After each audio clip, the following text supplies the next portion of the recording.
Le livre est enfin sorti! Procurez-vous Les mots sont apatrides, issu d'un travail de presque 3 ans. Un ouvrage de vulgarisation parlant de langue, histoire, géographie, de quoi comprendre le monde d'aujourd'hui. Et le monde d'hier d'ailleurs. Et en plus, un tarif abordable pour 350 pages dans cette période difficile.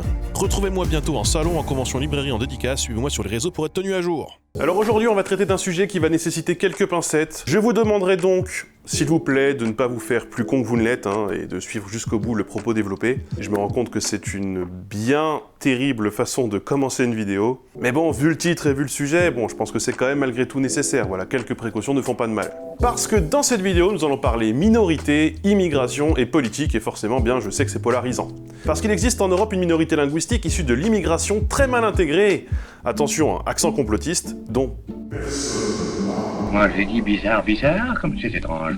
Pourquoi j'ai dit bizarre, bizarre? C'est un non-sujet. Il a d'ailleurs à ce titre été très difficile de trouver des ressources pour en parler correctement dans cette vidéo parce qu'il n'y a pas d'études universitaires sur le sujet et parce que la presse, n'en parle quasiment pas. Pourtant, la presse adore l'immigration, donc c'est à n'y rien comprendre. Vous l'aurez compris, il s'agit des migrants anglo-saxons. Ceux qui sont de langue anglaise, ceux qui sont protestants, ceux qui viennent du Royaume-Uni ou de ses anciennes colonies de peuplement comme les États-Unis, le Canada, l'Australie, la Nouvelle-Zélande.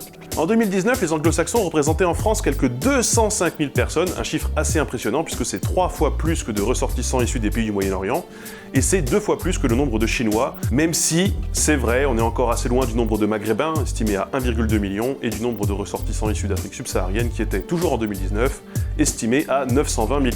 Mais quand même, ça en fait un paquet.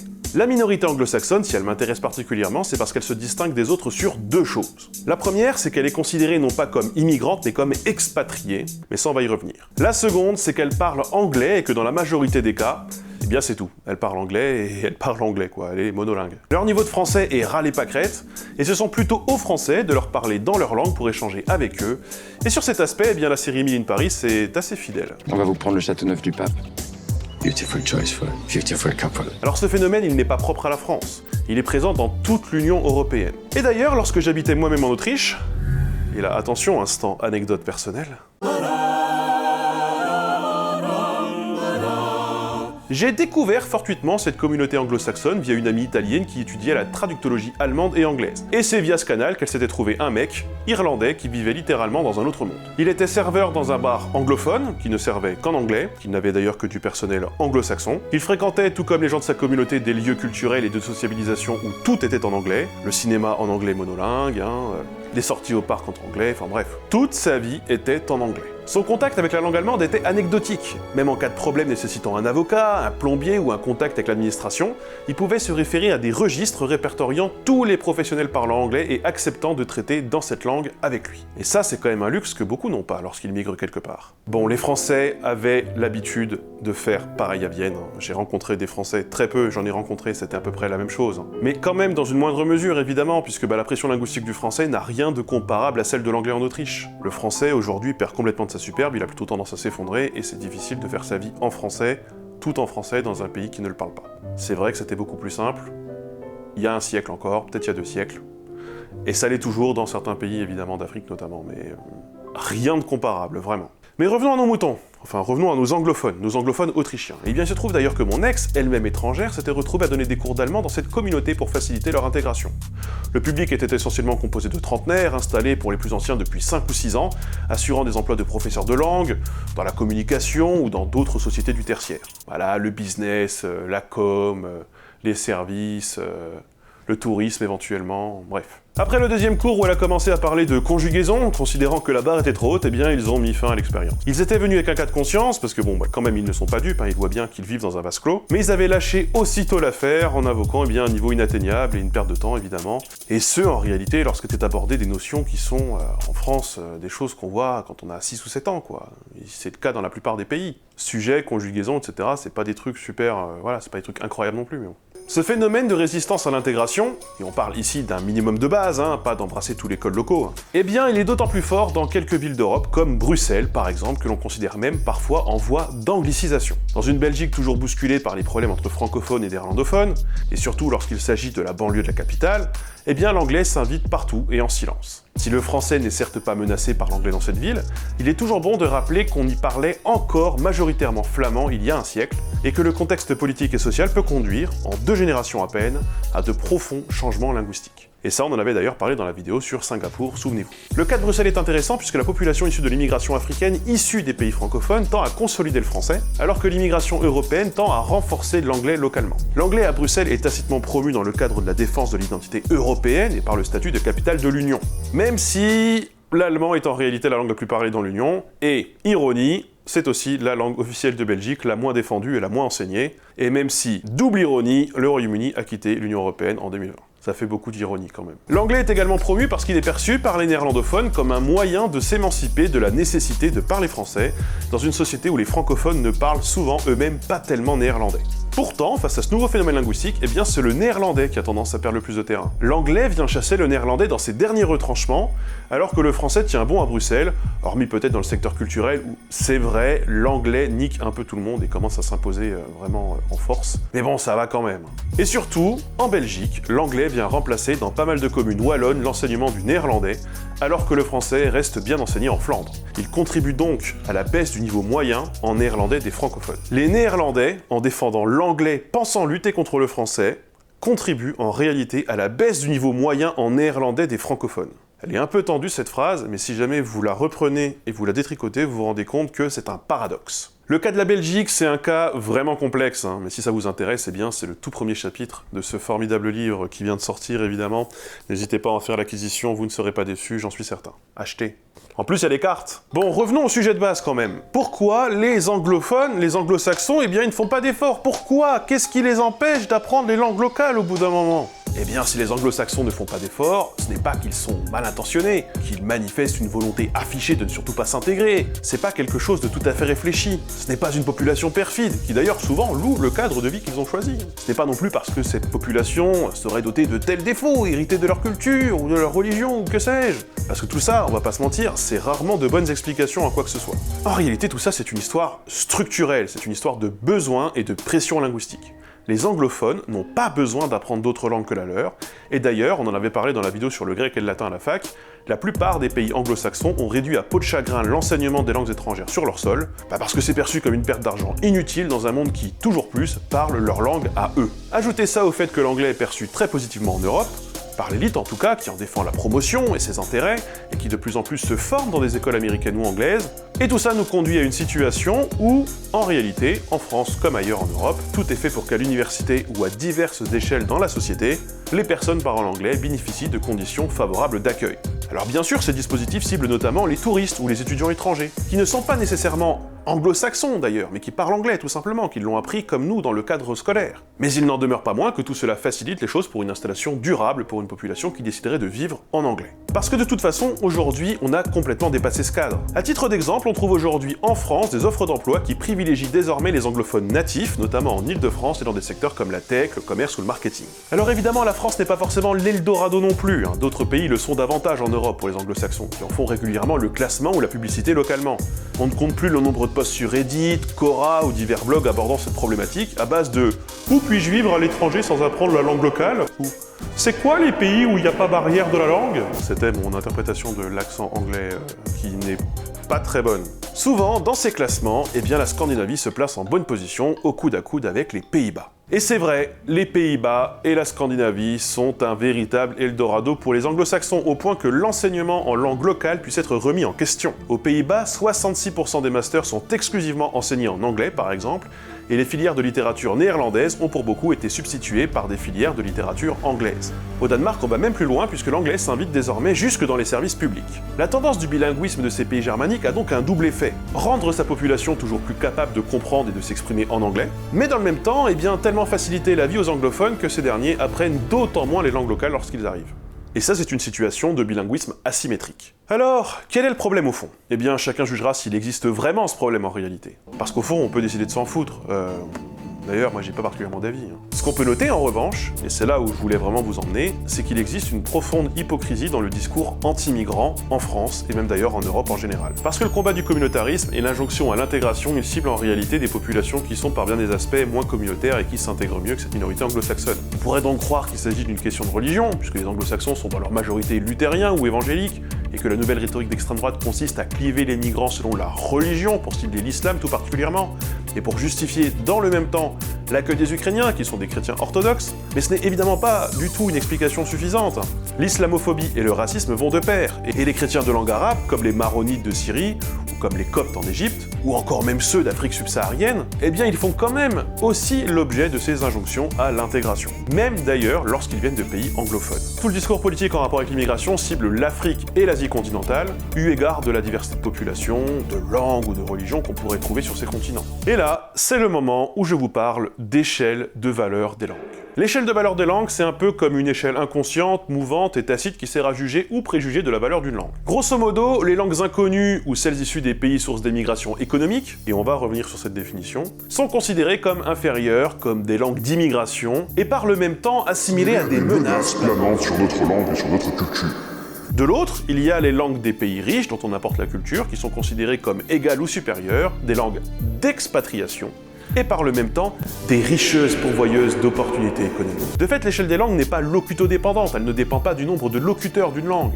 Par exemple, l'italien a une place dans le système scolaire et universitaire français, et si évidemment c'est difficilement comparable avec l'anglais, l'espagnol et même l'allemand, elle a malgré tout une meilleure position que l'arabe qui, malgré ses 350 millions de locuteurs dans le monde, sa présence dans l'Hexagone, son histoire coloniale et le prestige de sa littérature médiévale, ne jouit pas de la même aura ni de la même considération. Alors certes, me direz-vous, pour les Parisiens d'entre vous, il y a l'INALCO ou encore l'Institut du monde arabe à Paris ou telle association, mais souvenez-vous quand même des tollés lorsqu'il avait été suggéré que l'arabe puisse être enseigné en primaire sous François Hollande, souvenez-vous. Avec l'intro des langues de l'immigration de programmes scolaires, vous encouragez le communautarisme qui menace la cohésion nationale, avait tweeté à l'époque Annie Genevard, secrétaire générale des Républicains, alors que la candidate de son parti au présidentiel, Valérie Pécresse, défendait à l'époque de son ministère l'anglais obligatoire en licence au détriment du français. Donc l'arabe non, c'est une menace pour le français. Par contre, supprimons le français pour adopter l'anglais, et ça c'est pas une menace parce que c'est la langue de demain.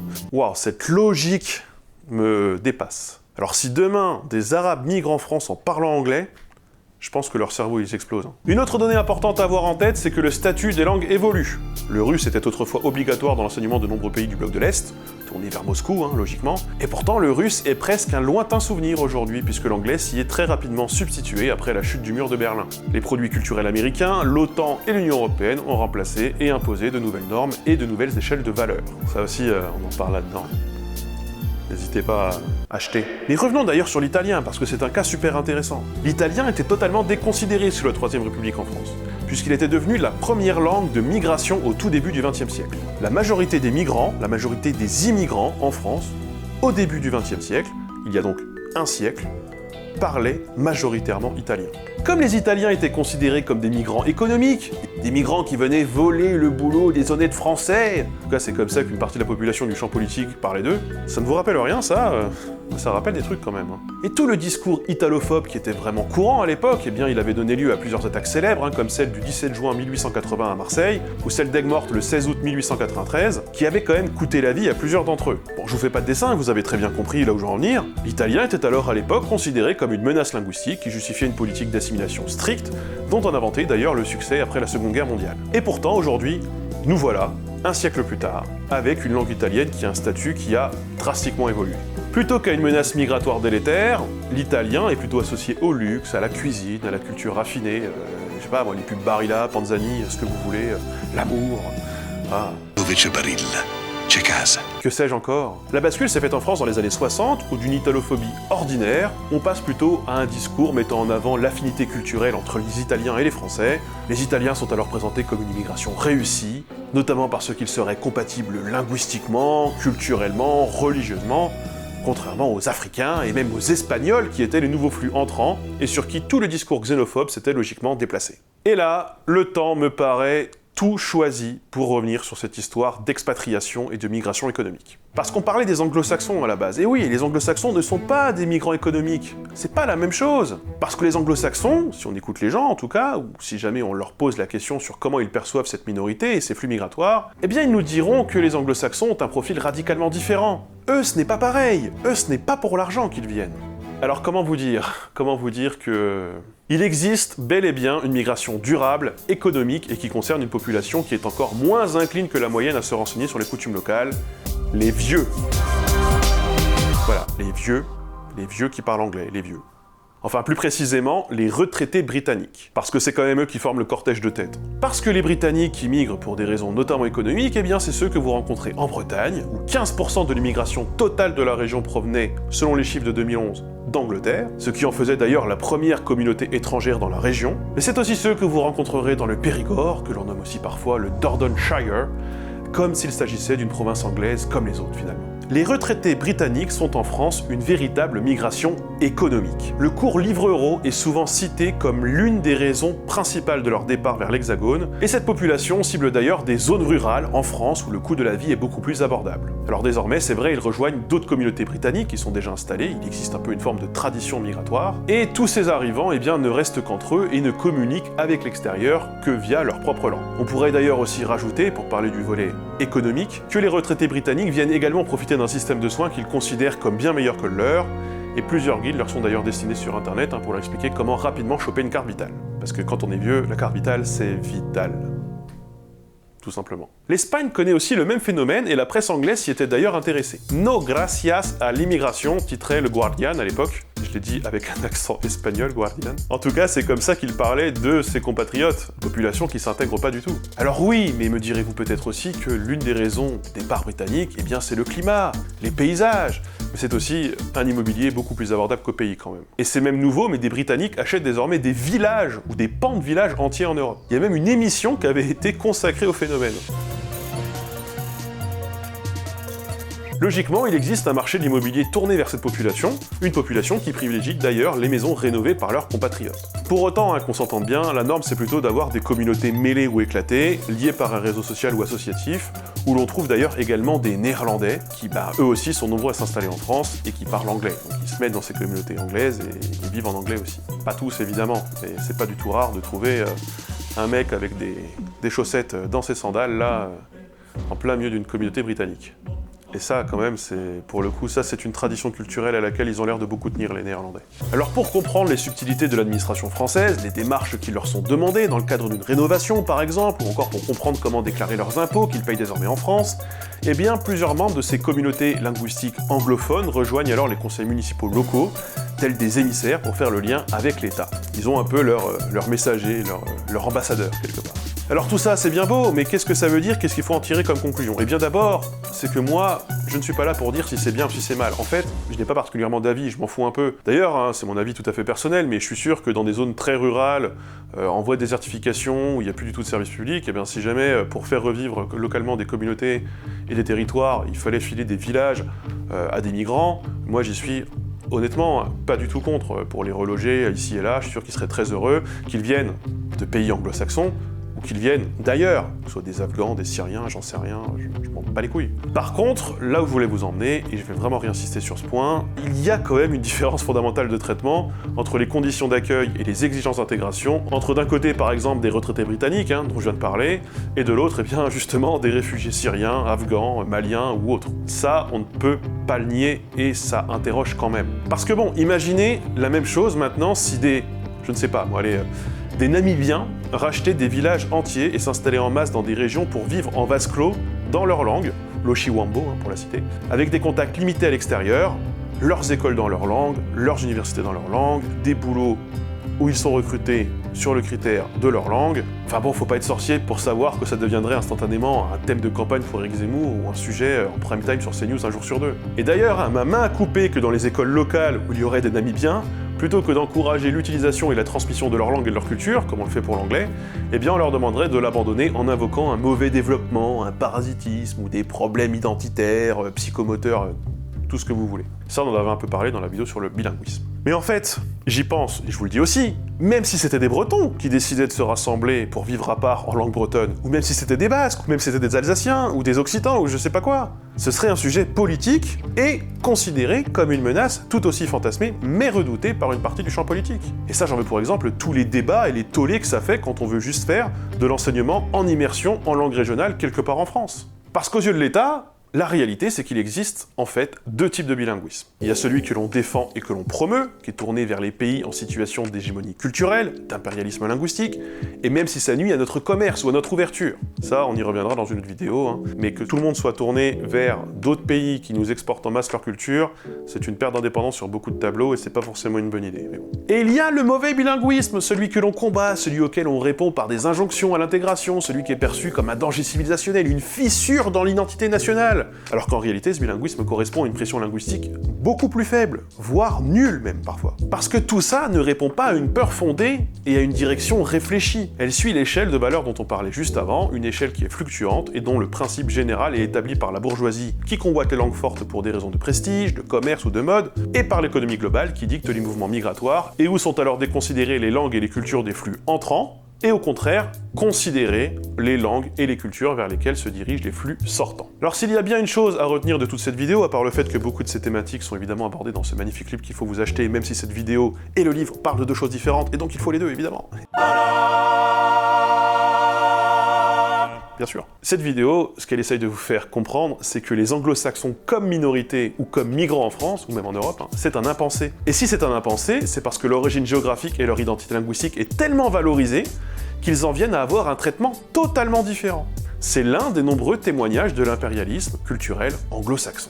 J'espère que cette vidéo n'aura pas été trop fouillie et que le sujet aura quand même été bien compris. L'idée n'est pas de mettre en opposition les mauvais et les bons migrants, parce qu'en réalité on ne parle pas d'individus ici. On parle de comment la société, structurellement, et pour des raisons qui nous échappent, et qui échappent même d'ailleurs à la plupart de nos dirigeants, conduit à ce que les conditions d'accueil puissent être radicalement différentes de telle à telle population, alors que des fois, les motivations de leur arrivée est similaire. Et même d'ailleurs, il y a un cas très précis qu'on aborde dans le livre plus spécifiquement, qui est le traitement des migrants russes et des migrants ukrainiens qui les deux fuient Poutine et qui en réalité n'ont pas du tout les mêmes conditions d'accueil. Donc ça c'est un cas particulier, etc.